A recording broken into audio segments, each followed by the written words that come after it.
Welcome to the only daily podcast focusing on compliance news of the day. Each morning, start your day with a cup of coffee and Tom Fox, the voice of compliance, to hear about 4 of the top compliance, corruption, or leadership stories you will need to start your day.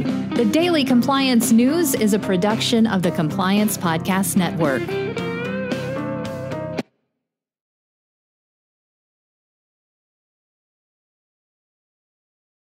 The Daily Compliance News for August 5, 2021, the Destroyed Evidence Edition.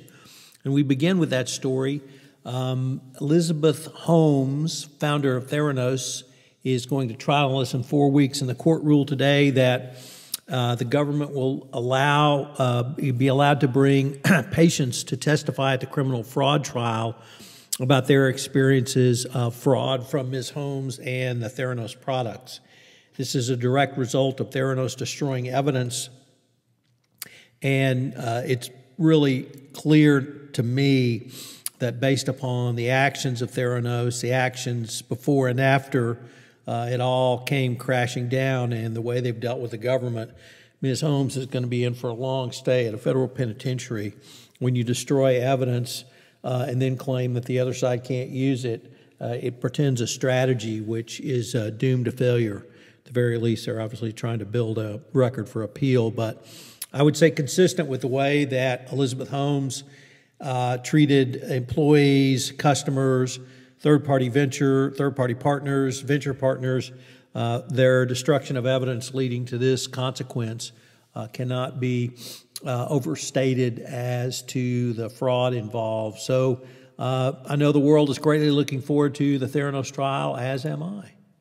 Next up, from the Wall Street Journal, FinCEN names a new acting director and begins search for a permanent chief.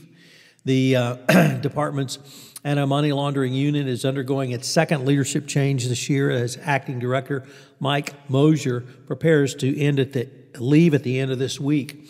He is stepping down for personal reasons that were not reported in the article, and a new search is ongoing. A person whose first name I will not even try to pronounce, but is Mr. Das, a national security expert who's held positions at the White House, NSC, Treasury, and State Departments, will become the new acting director of FinCEN. So big changes still going on at FinCEN as they try to implement the AML law of 2020. Next up, in a really interesting article from the New York Times, and one that I think chief compliance officers should read and certainly think about, is that Amazon, after I reported that an ALJ in the Department of Labor wants to throw out the election for the illegal actions of Amazon, now the Teamsters want to take on Amazon as a whole, and they want to move the fight to much further than just simply the plant in question, to bring the full bearing of social media down on Amazon for the way they've treated workers.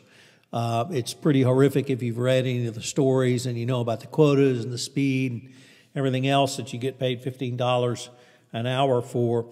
But the Teamsters really want to make institutional fairness a big part of this push. And I think that every compliance officer needs to read this and understand what could happen to them.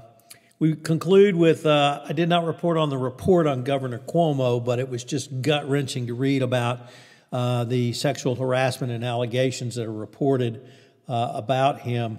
And the New York Times, they're so bad, the New York Times Editorial Board in yesterday's edition called for him to resign. It's hard to imagine he survives this scandal. The Daily Compliance News is a production of the Compliance Podcast Network and a proud member of C-Suite Radio. Thanks so much for listening. I hope you'll join me again tomorrow.